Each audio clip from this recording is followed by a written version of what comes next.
نحمده ونصلي على رسوله الكريم اما بعد فاعوذ بالله من الشيطان الرجيم بسم الله الرحمن الرحيم. اللہ تعالیٰ کا لاکھ لاکھ شکر ہے کہ اس نے ہمیں محمد صلی اللہ علیہ وسلم کی امت میں سے پیدا کیا.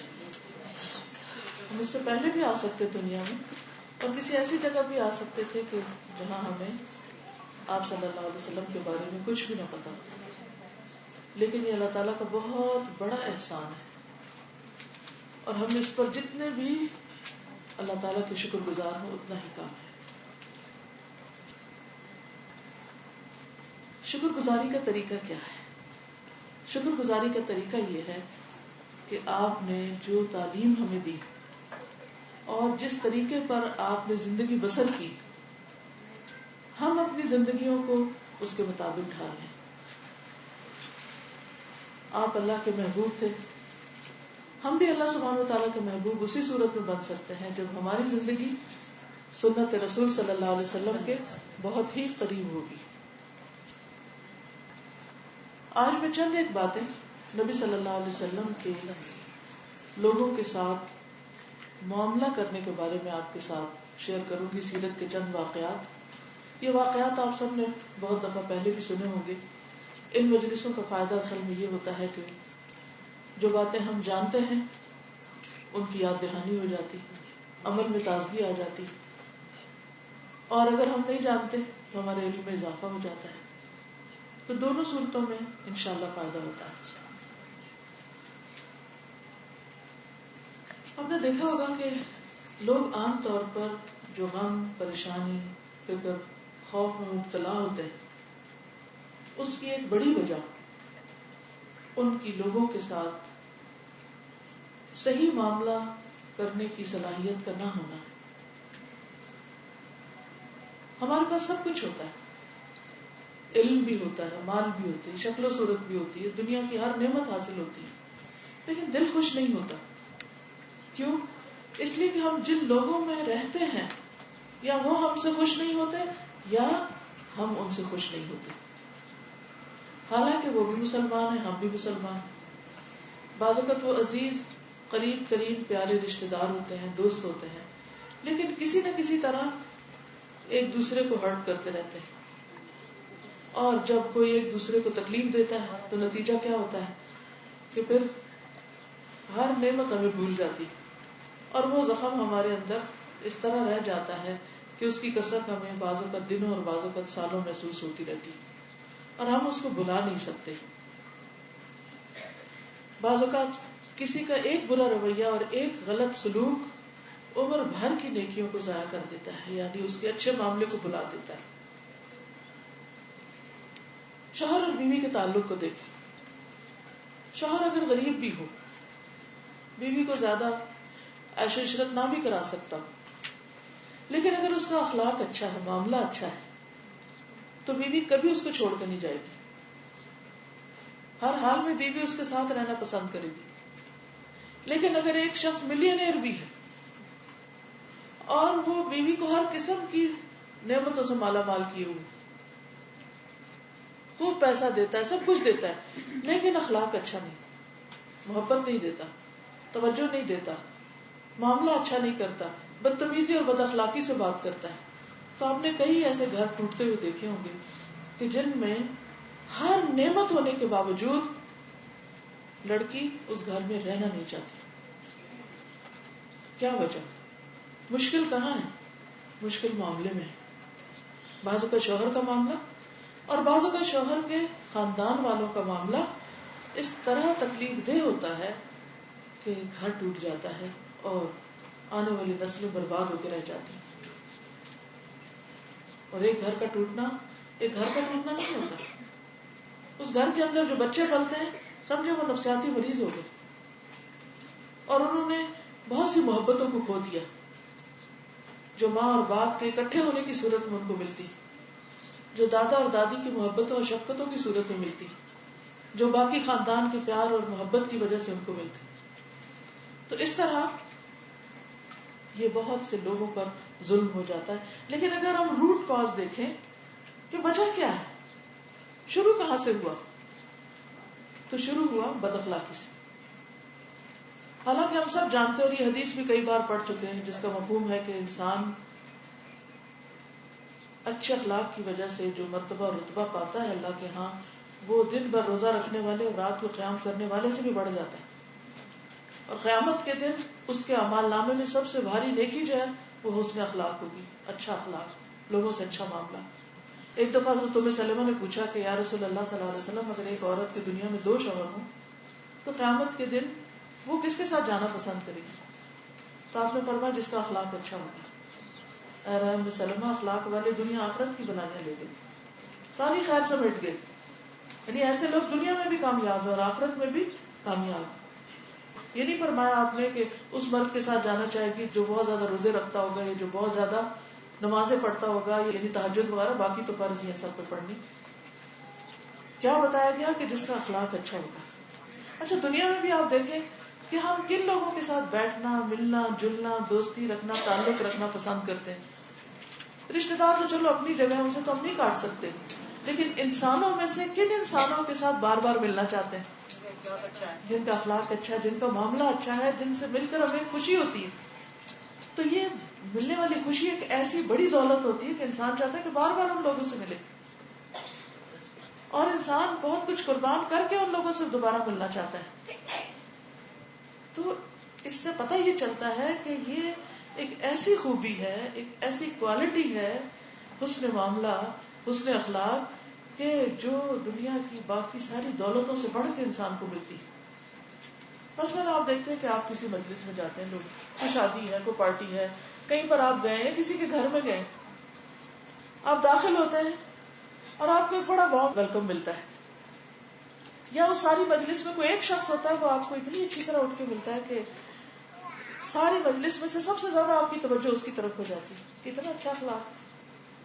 اور اجنبی ہونے کے باوجود آپ کا ایک دم فاصلے ختم ہوتے ہیں اور آپ اس سے تعلق پیدا کر لیتے ہیں. پچھلے روز ایک میری نواسی ہے تو اس کے اسکول میں ان کو لینے کے لیے جانا تھا، تو میں نے کہا ذرا مجھے شوق ہوتا ہے ہمیشہ اسکول دیکھوں کہ کیسے کیسے کام کرتے ہیں. تو یہ محمد العریفی کا جو اسکول ہے اس میں بچی پڑھتی ہے.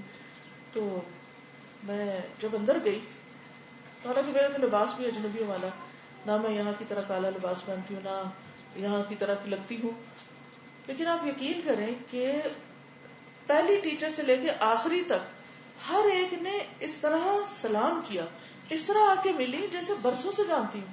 حالانکہ ان کو یہ نہیں پتا تھا میں کون ہوں، کس کی کیا لگتی، پر میری بیٹی نے اس کا بتایا کہ اس کو بلایا. یعنی ہم ان کے لیے 100% اجنبی تھے، سوائے اسلام کے رشتے کے کچھ پہچان نہیں تھی.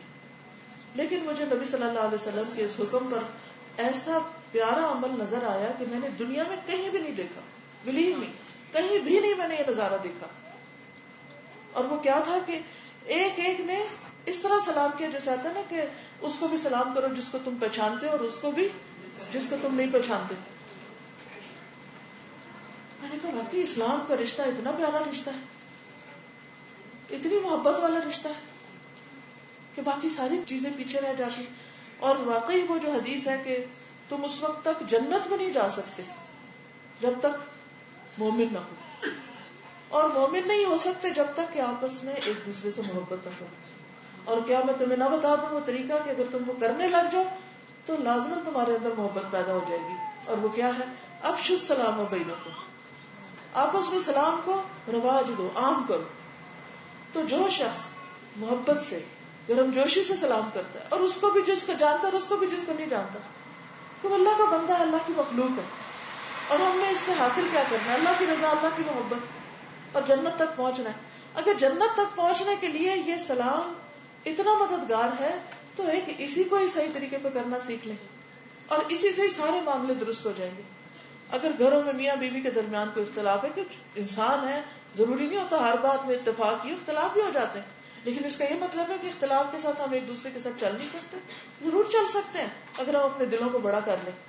اب مثلاً اگر کسی کھانے کی میز پہ کوئی اونچ نیچ ہو گئی، اب آپ اٹھ کے کچن میں چیزیں رکھ رہے ہیں، سنبھال رہے ہیں، دیکھ رہے ہیں، میاں اٹھ کے چلے گئے، ہاتھ منہ دھو رہے ہیں، کرتے ہیں، تیار ہو رہے ہیں، جا رہے ہیں. اتنی دیر میں جو 5, 10, 15 منٹ گزرے بیچ میں وقفہ، اس میں اپنے آپ کو ٹھیک کر لیں، دوبارہ اچھی طرح خدا حافظ کر کے بھیجیں. سارا معاملہ ٹھیک ہو چلے، اس وقت نہیں دل مانا، جب واپس آئے تو اچھی طرح سلام کر دیں، اچھا استقبال کر لیں، معاملہ ختم ہو جائے گا. اور اگر آپ بڑھانا چاہیں تو اس کو آپ دنوں تک بڑھا کے اپنی زندگی کو قلق اور اضطراب میں رکھیں اور خوب پریشان رہیں. اور ہوگا کیا اس پریشانی میں؟ اس دوست کو فون کریں گی، اس کو کریں گی، اس کو قصہ، اس کے گھر کا پردہ پاڑیں گی، اور اتنی غیبت کہ جو نیکی 4 کی ہوگی وہ برباد ہو کے رہ جائے گی، حاصل کچھ نہیں. حالانکہ کی کیا ہے کہ اس کو بھلاؤ، معاف کرو، واقعو وصفو، اور جب دوسرا بندہ دوبارہ سامنے آئے تو اچھے سے اسمائل کر کے سلام کر دو، معاملہ وہی ختم ہو جائے گا. یہ سلام ایک ایسی کی ہے، ایک ایسی کنجی ہے کہ جس سے دل کھلتے ہیں. اور اصل کامیاب وہی ہوتا ہے، فاتح عالم وہی ہوتا ہے جو دلوں کو فتح کرتا ہے. اور یہ تعلیم ہمیں کس نے دی ہے؟ ہمارے نبی صلی اللہ علیہ وسلم نے دی ہے، جو رحمت للعالمین بن کر آئے تھے. کتنی پیاری تعلیم ہے. لیکن ہم اپنی دنیا میں کھوئے رہتے ہیں، اپنے آپ میں گم رہتے ہیں اور بھول جاتے ہیں کہ کس موقع پہ کرنا کیا ہے. تو اس لیے کامیاب وہ ہے جو حسن معاملہ کرنا جانتا اور اس کی کیا ہے، سلام کرنا جانتا اور سلام کا جواب دینا جانتا، مصافحہ کرنا جانتا. کچھ لوگوں کو آپ سلام کرتے ہیں، ہاتھ ملاتے ہیں، تو اتنا ٹھنڈا ہاتھ ہوتا ہے کہ وہ ٹھنڈک آپ کے دل تک پہنچتی، اور اگر وہ گرم ہوتا ہے یا والہانہ انداز میں کہتے وہ بھی آپ کے دل تک پہنچتی. اس مصافحہ صرف ہاتھ تک نہیں رہتا، اس کے اثرات آپ دل تک محسوس کرتے ہیں. اس سے دل کھلنے لگتا ہے اس شخص کے لیے جس نے آپ کے ساتھ اچھی طرح مصافحہ کی. اور اگر آپ ہاتھ آگے بڑھاتے ہوئے پریشان ہیں اور 2 انگلیاں آگے کرتے ہیں یا بس کرتے ہیں کہ ہاں ٹھیک ہے جیسے بھی ہے، تو جو شخص پہل کرتا ہے سلام میں اس کے اندر تو تکبر نہیں رہتا. اور جنت میں وہ شخص جا نہیں سکے گا جس کے دل میں رائی کے دانے برابر بھی تکبر ہے. تو اس تکبر کا علاج بھی کیا ہے کہ انسان اچھی طرح سلام کرے اور اچھی طرح جواب دے. اور نبی صلی اللہ علیہ وسلم کے جتنے بھی صحابہ تھے وہ کیا سمجھتے تھے کہ آپ سب سے زیادہ ان سے محبت کرتے ہیں. اور یہ کس سے تھا کہ آپ ہر ایک کو توجہ دیتے تھے. اچھا ہمارا کیا ہوتا ہے کہ کوئی اہم شخصیت ہے اس کو تو پھر بھی توجہ دے دیتے ہیں، اگر کوئی معمولی شخص آ جائے تو اس کو پوچھتے بھی نہیں کہ تم کدھر سے آئے. اس سے کیا ہوتا ہے کہ وہ ابتدا میں ہم معاملہ خراب کر بیٹھتے، آغاز میں خرابی ہو جاتی. اس کے نتیجے میں پھر دین نہیں پھیلتا، برکت نہیں ہوتی. جو ہم مسلمان کا مسلمان سے ملاقات کرنا، اللہ کی خاطر ملاقات کرنا، اللہ کی خاطر محبت کرنا، اس کے کتنے درجے، کتنی بلندی ہے اس میں کہ وہ عرش کے سائے تلے ہوں گے وہ لوگ قیامت کے دن، کہ جو دنیا کی کسی غرض سے نہیں، صرف دین کی خاطر ایک دوسرے سے ملاقات کرتے ہیں، اللہ کی خاطر ملاقات کرتے ہیں. تو یہ ملاقاتیں کب بڑھتی ہیں، کب ان میں خیر و برکت آتی ہے؟ جب ایک محبت کے ساتھ استقبال ہوتا ہے اور ایک والہانہ انداز میں ایک دوسرے کو ہم گریٹ کرتے ہیں یا ٹریٹ کرتے ہیں. تو نبی صلی اللہ علیہ وسلم سے ایک دفعہ حضرت عمرو بن العاص نے پوچھا کہ یا رسول اللہ صلی اللہ علیہ وسلم آپ کو سب سے زیادہ پیارا کون ہے؟ تو آپ نے فرمایا عائشہ. پھر پوچھا، پھر کہا عائشہ کا بات. پھر اس کے بعد حضرت عمر، حضرت عثمان، علی. تو وہ ڈر کے کہنے لگے کہ کاش میں نے سوال نہ کیا تھا، مجھے لگتا ہے میرا نام تو شاید آئے گا ہی نہیں. حالانکہ وہ کیا سمجھے تھے کہ شاید آپ کہیں گے کہ تم مجھے سب سے زیادہ پیارے ہو، کیونکہ وہ اپنے دل میں ایسا ہی جذبہ رکھتے تھے. اس اسوہ کو سامنے رکھ کے دیکھیں کیا لوگ ہمارے بارے میں یہ سوچتے ہیں، سوچ سکتے ہیں کہ سامنے والا سب سے زیادہ وہی ہمیں عزیز ہے. ہر ایک کو ہم سے کیا شکایت ہوتی، لوگوں کو ہم سے عام طور پہ کیا شکایت ہوتی، آپ ناراض تو نہیں، آپ ٹھیک تو ہیں. کیوں پوچھتے ہیں ہم سے؟ اس لیے کہ ہم نے توجہ ہی نہیں دی ہوتی کہ کون آیا، کیا ہوا، اپنی دنیا میں کھوئے ہوئے ہیں. لہذا لوگ اور شیطان تو فوراً غلط فہمی ڈالنے کو تیار رہتا ہے اور وہ بدگمانی ڈالتا ہے اور انسانوں کو ایک دوسرے سے دور کرتا رہتا ہے. کیونکہ مسلمانوں کی اجتماعیت میں برکت ہے، اکٹھے ہونے میں برکت ہے. آج جو بچی نے بات کی امت کے بارے میں، بالکل صحیح بات ہے. تو اسی سے میرے ذہن میں یہ خیال آیا کہ اس کا علاج کیا ہے، کہاں سے شروع ہوگا؟ یعنی اختلاف، افتراق اور ایک دوسرے کی جڑ کاٹنا اور ایک دوسرے سے لڑائیاں، یہ کہاں ختم ہوگی؟ وہ کون سے سمپل اصول ہیں کہ جن کو اگر ہم اپنے گھروں سے ہی شروع کر دیں، دیکھیں نا، اپنی ذات اور اپنے گھر سے شروع کریں گے تو اسی سے ایک مجتمع، ایک معاشرہ بنتا ہے اور پھر وہ معاشرے مل کے ایک امت بنتی ہے. تو اگر ہم ہی اپنے آپ سے شروع کریں گے تو انشاءاللہ آگے تک خیر پہنچے گی. اور اب ساری دنیا کا تو ذمہ ہم نے لیا ہوا نہیں ہے. ہاں اگر ہم اپنا فرض پورا کر دیں تو ہو سکتا ہے وہ اثرات دور تک چلے جائیں. تو انشاءاللہ تعالی اللہ تعالیٰ ہماری ان کوششوں میں برکت ڈالے اور قبول کر لے اور سچے دل سے ہمیں چھوٹی چھوٹی چیزوں پر عمل کی توفیق دے تو بہت سی خیر پھیل سکتی. پھر آپ دیکھیں کہ نبی صلی اللہ علیہ وسلم یہ نہیں کہ صرف ظاہری طور پر تسنوں میں بس دوسرے کا دل رکھنے کے لیے سامنے سامنے کوئی بات کر دیتے تھے. ہر طرح کے لوگوں کو آپ اہمیت دیتے تھے, جو قریب رہتے تھے ان کو بھی, جو دور سے آتے تھے ان کو بھی. ایک صحابی ہے ظاہر بن حرام الاشجعی, دیہاتی ہیں, کبھی کبھی آتے تھے اپنا پنیر اور مختلف دیہات کی جو چیزیں ہوتی ہیں وہ لے کر مدینہ میں آ کے تھوڑا سا بازار وغیرہ لگاتے, بیچ کے چلے جاتے. تو وہ نبی صلی اللہ علیہ وسلم سے آ کے خاص ملاقات کرتے تھے اور آپ کی خدمت میں وہ گاؤں کی چیزیں پیش کرتے اور آپ بھی جواب میں ان کو کھجوریں اور کچھ اور چیز دیتے. تو ایک دفعہ وہ آئے اور آپ صلی اللہ علیہ وسلم کے گھر میں نوک کیا تو آپ گھر میں تشریف نہیں رکھتے تھے, وہ چلے گئے. جب آپ صلی اللہ علیہ وسلم گھر آئے تو بتایا گیا کہ اس طرح ظاہر آیا تھا. تو آپ سوچنے لگے کہ اچھا ظاہر کون سا ظاہر, اچھا وہ کہاں ہوگا, اچھا ہاں وہ تو آتا ہے اپنا کوئی سامان وغیرہ لینے دینے تو بازار میں ہی ہوگا. اب آپ نے یہ نہیں سوچا اچھا ہاں آیا ہوگا اپنے کام سے آیا تو کوئی ضروری تو نہیں کہ میں اس سے ملوں. آپ اس کے پیچھے گئے, مارکیٹ میں دیکھا وہ مل گیا, چپکے سے پیچھے سے گئے اور اس کو پکڑ لیا. چونکہ منڈی تھی یا بازار تھا تو آپ نے فرمایا میں یشتری ھذا العبد, اس غلام کو کون خریدے گا, اس غلام کو کون خریدے گا. اور وہ کہہ رہے چھوڑ دو مجھے, چھوڑ دو, اس کو نہیں پتا کہ پیچھے کون ہے. یعنی آپ اس کی بولی لگانے لگے, یعنی آپ اس کے ساتھ ایک طرح سے لاڈ کر رہے تھے. تو کہنے لگا کہ مجھے کون خریدے گا, میں تو بہت ہی معمولی انسان.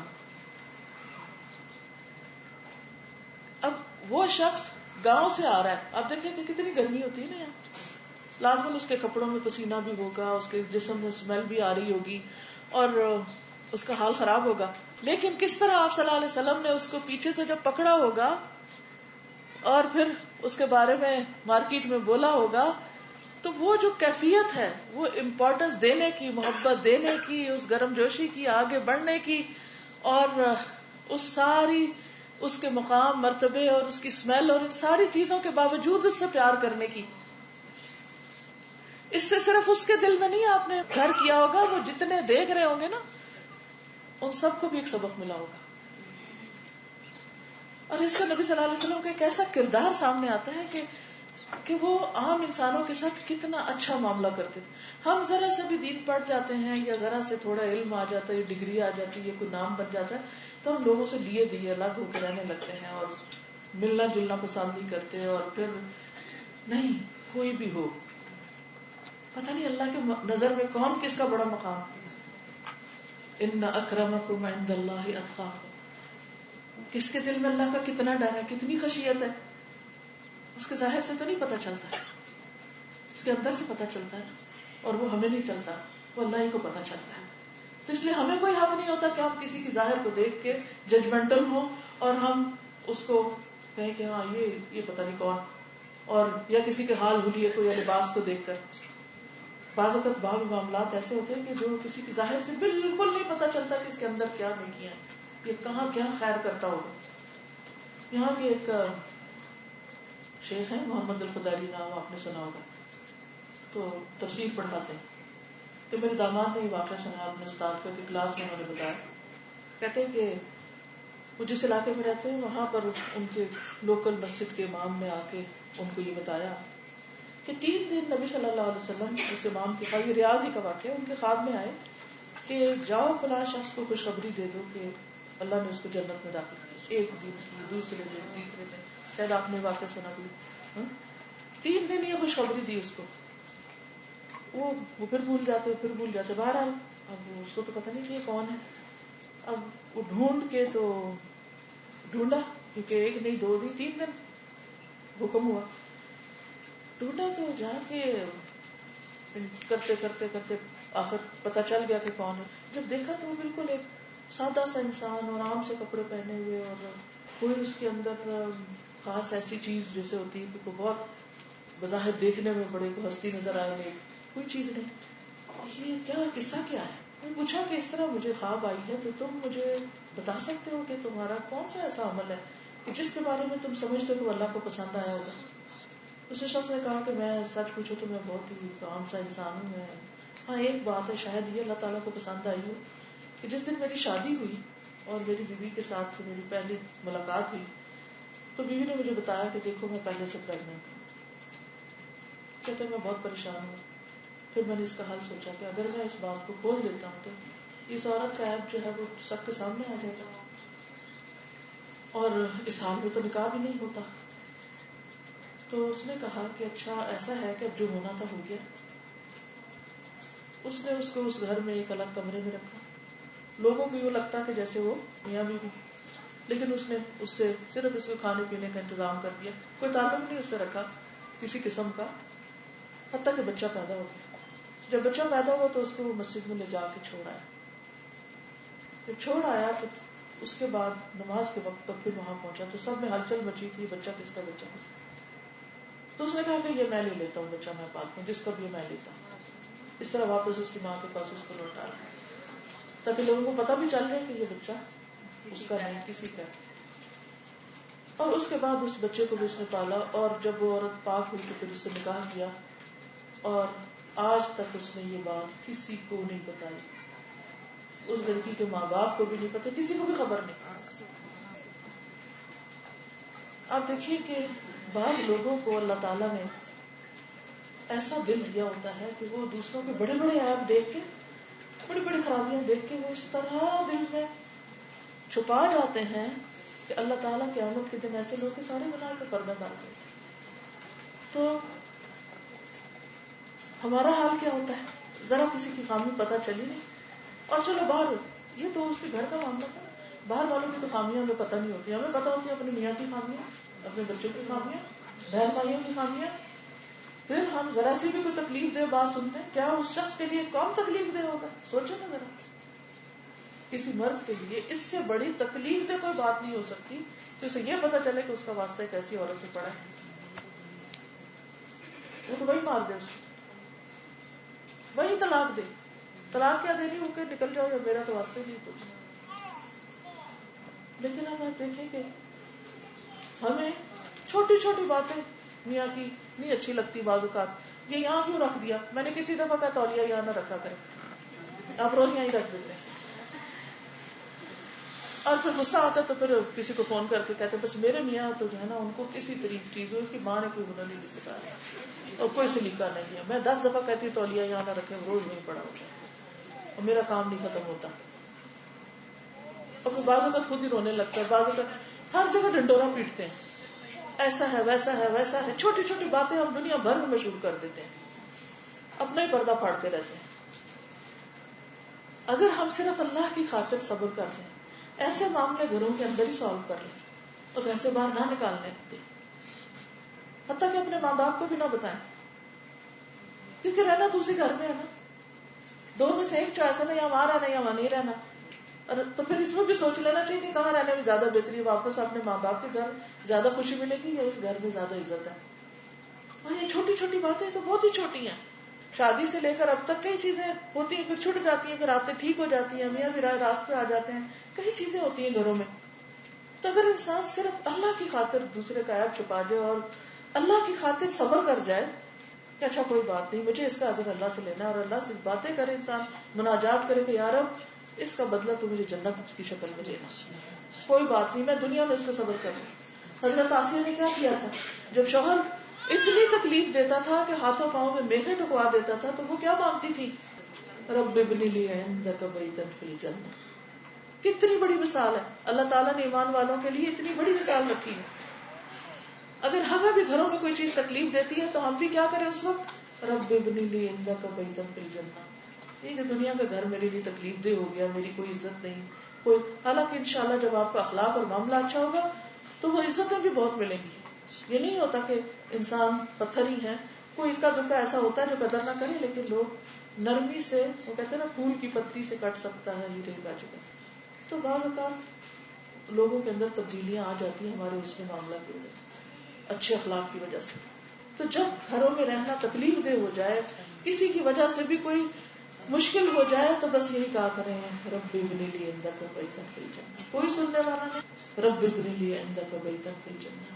اللہ تیرے پاس جنت میں گھر چاہیے. وہ ہمیشہ کی خوشیوں والا گھر ہے. دنیا تو امتحان کی جگہ ہے.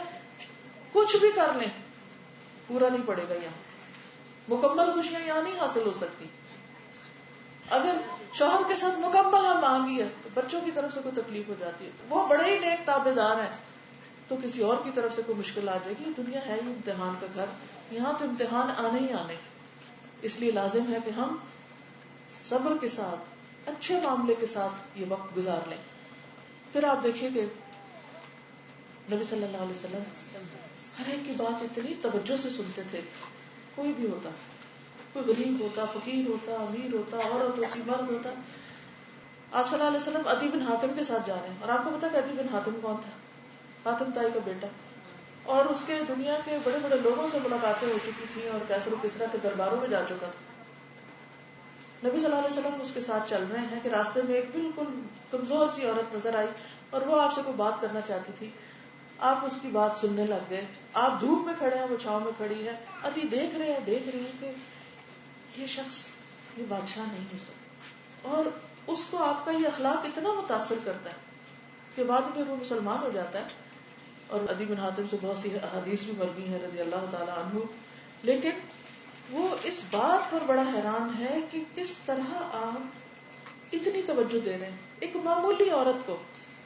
حالانکہ آپ اللہ کے نبی ہیں, اللہ تعالیٰ نے آپ کو چنا ہوا ہے, آپ اللہ کی نظروں میں محبوب ہیں, اتنا بڑا مقام ہے آپ کا, اور آپ ایک عام انسان کو اتنی توجہ دے رہے ہیں. پھر اس عورت کا بھی واقعہ یاد ہوگا حضرت خولہ کا, کہ جب ان کے شوہر نے ان سے زہار کیا, ان کو اپنی ماں کہہ دیا, تو وہ حضور صلی اللہ علیہ وسلم کے پاس آ گئی اور کہنے لگی کہ اللہ کے رسول صلی اللہ علیہ وسلم, میری جوانی اس شخص کے ساتھ گزری ہے اور اب میں بڑھاپے کی عمر کو پہنچ گئی ہوں, اور اس نے میرے ساتھ ایسا کیا ہے, اور میرے بچے برباد ہو جائیں گے, میرا گھر ٹوٹ جائے گا, میرا کیا بنے گا. اور وہ تڑپ تڑپ کے بار بار ایک بات ریپیٹ کر رہی تھی, اور اس حد تک کر رہی تھی کہ وہ جھگڑے کی صورت اختیار کر دی تھی. اور نبی صلی اللہ علیہ وسلم صبر کے ساتھ اس کی بات سنتے چلے جا رہے تھے. آپ کے پاس حل کوئی نہیں تھا, کیونکہ آپ اپنی طرف سے کچھ بات نہیں کہا کرتے تھے جب تک اللہ تعالیٰ کا اذن نہ آ جائے. تو اللہ تعالیٰ فرماتے ہیں قد سمع اللہ قول التي تجادلك في زوجها وتشتكي الى اللہ واللہ يسمع تحاوركما. اللہ نے یقیناً سن لی اس عورت کی بات جو اپنے شوہر کے بارے میں تم سے جھگڑ رہی تھی. عورت ہے, کمزور ہے, جھگڑا کر رہی ہے اللہ کے رسول صلی اللہ علیہ وسلم سے, اپنے شوہر کی شکایت کر رہی کہ میرے ساتھ یہ ہو گیا, اب میں کیا کروں, اور اللہ سے پھر فریادیں کرتی. تو اللہ نے پورا قانون زہار کا اتار دیا اس کے اس مسئلے کی وجہ سے. تو ایک تو عورت کا مقام بھی پتہ چلتا ہے, دوسری یہ پتہ چلتا ہے کہ ضروری نہیں کہ جو شخص آپ کے ساتھ اچھا معاملہ کرے اسی سے آپ اچھا معاملہ کریں. وہ عورت جھگڑ رہی ہے تو بعض اوقات جھگڑنے والوں سے بھی زیادہ حلم کے ساتھ اور اخلاق کے ساتھ معاملہ کرنا چاہیے, کیونکہ اخلاق اسی کو کہتے ہیں. اخلاق صرف یہ نہیں کہ کوئی آپ سے اچھا کرے تو آپ اچھا کر لیں, اور جو آپ سے برا کرے تو آپ بھی اس کے ساتھ ویسے ہی جاہل بن جائیں, نہیں. پھر آپ دیکھیے کہ بچوں کے ساتھ آپ کا معاملہ. محمود ابن ربیع 5 سال کے تھے, آپ ان کے کنویں سے پانی پیتے ہیں, وضو کر رہے ہیں, وضو کرتے کرتے آپ نے ان کو دیکھا تو آپ نے منہ میں پانی بھر کے ان کے منہ پہ پھوار ڈالی. وہ کتنے خوش ہوئے. چھوٹے سے بچے, ساری زندگی وہ واقعہ انہوں نے یاد رکھا. وہ کیوں نہ اپنے رسول صلی اللہ علیہ وسلم سے محبت کریں, کیوں نہ ان کے مشن کو آگے لے کے بڑھیں جن کے پیغمبر نے ان کے ساتھ اتنی محبت کا معاملہ کیا ہو. دین اس طرح پھیلتا ہے, دین اس طرح دوسروں تک جاتا ہے. پھر آپ دیکھیے کہ ابو عمیر کا واقعہ, جس کی چڑیا مر گئی, تو آپ بار بار اس سے پوچھتے ابو عمیر تمہاری چڑیا کا کیا ہوا. کیا چھوٹا سا بچہ اور کیا اس کی چڑیا, اور وہ بھی مر چکی تھی. لیکن بچے کے ساتھ اس کی سطح میں معاملہ. اصل چیز کیا ہے کہ اس کو کس طرح توجہ دے رہے ہیں, اصل بات ہے توجہ کی. اچھا ہم کہیں جاتے ہیں, بچے ہمارے ساتھ ہوتے ہیں, ہم ان کو چھوڑ دیتے ہیں آپس میں لڑنے کے لیے, جو مرضی کریں, اور ہم خواتین آپس میں بیٹھ کے باتیں کرتی رہتی ہیں, درس بھی دیں گے, سب کچھ کریں گے, لیکن بچوں پہ توجہ نہیں, نہ اپنوں پہ نہ دوسروں پہ. اس سے بچوں کے اندر دین سے چڑ آتی ہے. بعض ایسے میں نے بچے دیکھے ہیں جو اس وجہ سے دین سے دور ہو جاتے ہیں کہ ان کے ماں باپ دین میں آ کے ان کو بلا دیے. نہیں, بچہ اگر ماں نہیں سنے گی تو کون سنے گا اس کو. اگر ماں کی سہیلیاں نہیں سنے گی تو کون سنے گا؟ تو ہمیں سب کے بچے اپنے بچے سمجھ کر ان کے ساتھ معاملہ کرنا چاہیے، اور پیار اور محبت کے ساتھ، چاہے وہ دین کی طرف ہے یا نہیں، لیکن پیار محبت ایسی چیز ہے کہ جو لوگوں کو دین سے قریب کر دیتی. جب آپ صلی اللہ علیہ وسلم کسی غزوے کے بعد مدینہ تشریف لاتے تھے تو کیا ہوتا تھا؟ بچے آپ کا استقبال کرتے اور آپ ان کو اپنی سواری میں چڑھا لیتے تھے. ایک کو بٹھا لیا، دوسرے کو بٹھا لیا، اب وہ انتظار میں ہیں اور اللہ کے رسول صلی اللہ علیہ وسلم ان کو اپنے ساتھ سوار کر رہے ہیں. یہ کیا ہے دراصل؟ توجہ. پھر آپ دیکھیے یہ تو مسلمانوں کے ساتھ معاملہ ہے، لیکن کفار کے ساتھ آپ کا معاملہ کیا ہے؟ آپ کو معلوم ہوگا کہ جب قریش کے سردار اکٹھے ہوئے، انہوں نے کہا کہ کس طریقے سے آپ کی دعوت کو روکا جائے. آپ کو بڑے بڑے لالچ دیتے ہیں، تو انہوں نے ابو الولید کو، عتبہ کو بھیجا آپ کے پاس کہ جا کے آفرز کرو. اس نے کہا آپ کیا چاہتے ہیں؟ مال چاہتے ہیں؟ ہم سب اکٹھا کر کے آپ کو اتنا مال دیتے کہ آپ سب سے زیادہ مالدار بن جائیں. آپ کو کسی عورت سے شادی کرنی، جس کی طرف آپ ہاتھ اٹھائیں گے ہم اس سے شادی کر دیں گے. آپ کو اگر حکومت چاہیے تو ہم آپ کو اپنا سردار مان لیتے ہیں. لیکن آپ نے کہا اچھا ہے ابو الولید، تم نے جو کہنا تھا کہہ دیا، اب میری بھی سن لو. اور اس کی ساری باتیں سنتے رہے. کوئی بحث مباحثہ نہیں کیا، کوئی جھگڑا نہیں ہے، کچھ نہیں. اور آخر میں حامیم فصلت، سورۃ فصلت کی آیات جو ہیں ابتدائی، وہ آپ نے پڑھ کر سنا. اور ابو الولید قرآن سن کر اس کا رنگ بدل گیا. جب واپس گیا تو انہوں نے کہا یہ وہ چہرہ نہیں جو ابو الولید لے کر گیا تھا، اس کے اندر تو وہ پھر اثر کر گیا. یعنی کس طرح دشمنوں کے ساتھ، کفار کے ساتھ، اتنی لالچیں لانے والے کے ساتھ ایسا معاملہ کیا کہ ایک طرف اپنے مشن سے بھی نہیں ہٹے، فارم رہے، دوسری طرف اس کی ساری باتیں توجہ سے سنی. اس کا مذاق نہیں اڑا، اچھا ہاں تم کیا سمجھتے ہو میں اس بات سے پگل جاؤں گا. نہیں، ایسے دین نہیں پھیلتا، مہذب طریقوں سے دین پھیلتا ہے. پھر آپ دیکھیں کہ انسان کیا جانوروں کے ساتھ. ایک مرتبہ آپ صلی اللہ علیہ وسلم کہیں جا رہے تھے تو دیکھا کہ کچھ پرندے آپ کے اوپر ایسے ایسے اڑ رہے ہیں. آپ نے فرمایا کہ یہ کیا ہوا، یہ چڑیا کے بچے کو کس نے چھیڑا؟ کیونکہ اس کے بغیر یہ پرندے اس طرح نہیں آتے. آپ فرمایا کہ اس کے بچوں کو لوٹا دو. پھر اس طرح ایک اونٹ روتا ہوا آپ کے پاس آیا. پھر آپ دیکھیے کہ حیوانات کے بارے میں فرمایا کہ ان اللہ کتب الاحسان فی کل شیء، ہر چیز میں اللہ نے احسان کرنا لکھا ہے. جب کسی جانور کو ذبح کرو تو اچھی طرح ذبح کرو، چھری چھپا کے رکھو، تیز چھری سے ذبح کرو، اس کو تکلیف نہ دو اور اس کو خوف زدہ نہ کرو. پھر آپ دیکھیں کہ سواری کے دوران آپ نے جانور کو کرسی بنانے سے منع کیا، کہ یہ نہیں کہ تم آپس میں بیٹھ کے باتیں کرتے رہو اور اس کو کرسی کی طرح بیٹھ دو اس کے اوپر. ٹھیک ہے چلتی سواری پر اور طرح ہوتا ہے، لیکن کھڑا کر کے اس کے اوپر ان کو اذیت نہ دو. پھر آپ دیکھیں درختوں کے ساتھ معاملہ. آپ کو یاد ہوگا کہ مسجد نبوی کا جو ممبر تھا پہلے وہ کھجور کا تنا تھا، پھر آپ صلی اللہ علیہ وسلم نے اس کو، آپ نے کہا کہ کون بنوا کے لائے گا نیا ممبر. خاتون نے اپنے بچے کو بھیجا اور لکڑی جنگل سے لایا اور اس نے ایک اونچا ممبر بنایا جس کی 3 سیڑھیاں تھیں.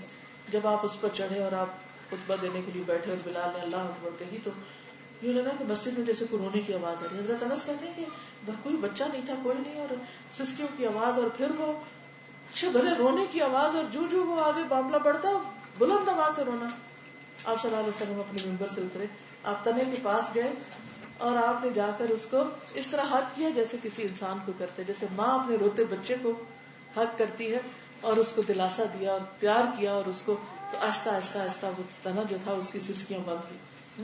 یعنی کس طرح آپ صلی اللہ علیہ وسلم نے جانوروں کو چھوڑ پودوں کے ساتھ بھی کیسی شفقت اور محبت کا مظاہرہ کیا.